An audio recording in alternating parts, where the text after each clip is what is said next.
Okay, y'all, let's talk about some potential shenanigans. So you may have heard that Utah is going to make $500 million because it took an equity investment from Otro Capital. Let's talk about what's really going on. All right, so the University of Utah created a new for-profit entity called Utah Brands and Entertainment LLC. That for-profit entity is going to be housed and operate under the University Foundation. Okay, so for-profit LLC operating under a nonprofit foundation. Now, it will be operating obviously as part of the university since it's part of the foundation, but outside of athletics. Okay, the university is a majority owner of this enterprise, and Otro Capital is a minority owner. Now, they will provide immediate cash under this arrangement of at least $100 million. So not 500 million, 100 million is the immediate cash infusion that the University of Utah will receive. Now, the deal is essentially a rev share. So Otro will receive a percent of the annual revenue of this enterprise with a goal of exiting in 5 to 7 years. Okay? Exit means they're getting out of the business. They're selling their stake. Okay? Now, what athletic department functions are going into this LLC? Well, there are stadium and events, production and broadcasting, hospitality, partnerships and licensing, brands and content, and finance.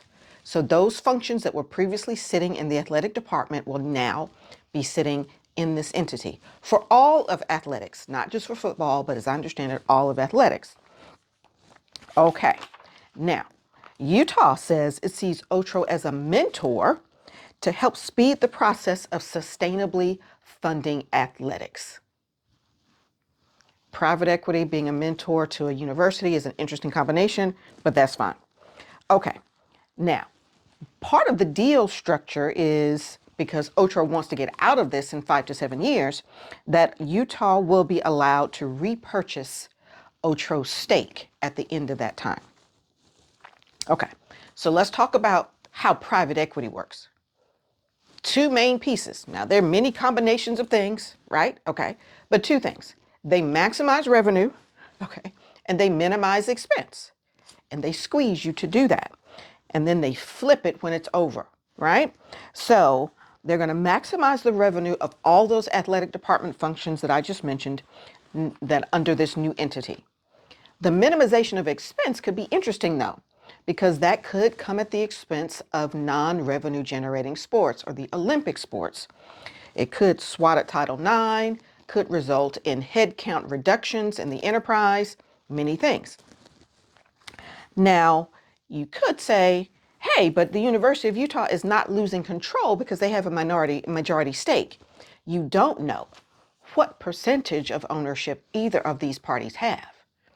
Does the university have 90% and Otro have 10? Or does the university have 51 and Otro have 49? And that matters with respect to the power around decisions of how the enterprise gets run. Okay, so what's the flip side of this conversation? How did we get here? College sports has a spending problem, especially football, just a spending problem. So all these things are now racking up. Facilities improvements. Everybody's got to get a new facility. That's facilities for the athletes, that's stadium improvements, all of that, just racking up debt. Okay. The rev share is clearly putting a strain on the athletic department enterprise. Coaching salaries and buyouts are having a huge impact. The number one highest paid coach in college football is Kirby Smart. He makes $13.3 million a year. The number 10 guy is Danny Lanning at Oregon, $10.4 million a year. He's the number 10, $10.4 million a year. So coaching salaries are out of control. What else is out of control? Coaching buyouts. So we pay them a lot of money to come, and then when they don't deliver and we fire them, we pay them a lot of money to leave.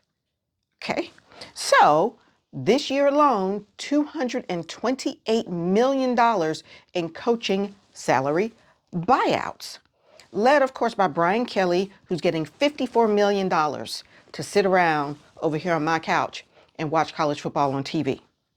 Now, that number would have been $40 million higher if James Franklin hadn't landed so quickly at Virginia Tech, because Penn State would have owed him not $9 million, which they paid him, but $49 million.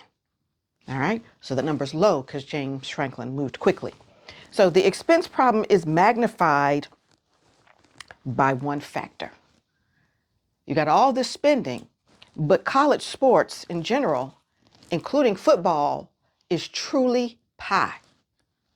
There are only a certain number of wins available. So if there's a 10-game season, there are only 10 wins available, even though 20 teams will be playing, right? Multiply that by half a number. So there's just a fixed number of wins. So it truly is like pie. And everyone is chasing wins, but everyone cannot possibly win. The only way you get more wins is if you increase the number of teams participating. So the pie gets bigger, but the ratio stays the same. So a win for one team comes at the expense of the other. Okay? And as I mentioned before, like Highlander, there can only be one national champion. So everyone wants to win, but clearly only one can ultimately win. And now, in particular with respect to football and the college football playoff, if you're not one of the 4 before, but now even worse, now that they're 12. 12 has not made the situation better, it's made it worse.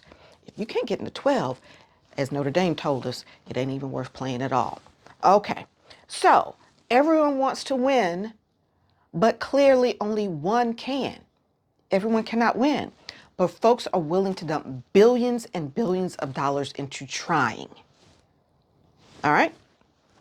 So, spending problem, everybody's chasing that one win, that ultimate victory. It's just like pie. You're going to have winners and losers every time a game is played. Okay? So, what are my thoughts on what's happening with this Utah situation?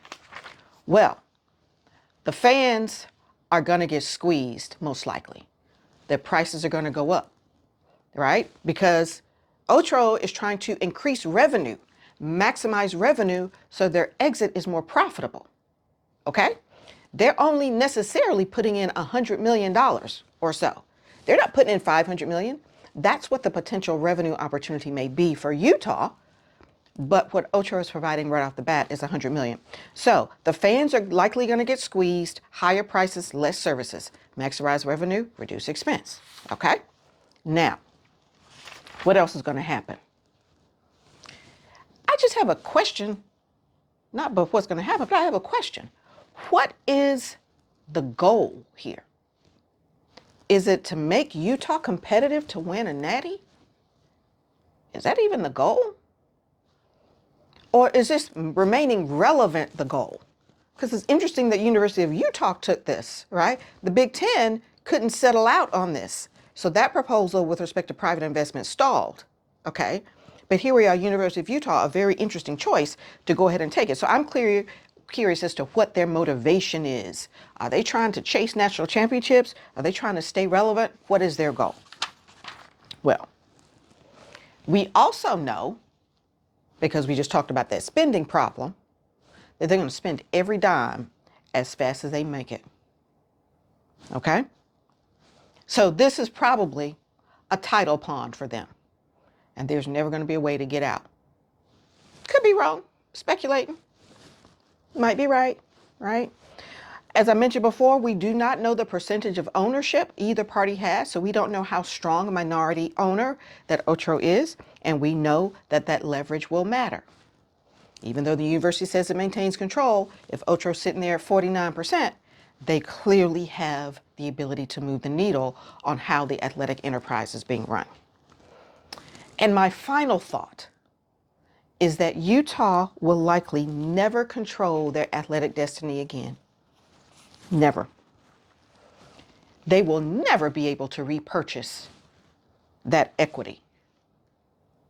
And they will likely end up with multiple serial minority private equity partners forever, getting squeezed to maximize revenue and reduce expense.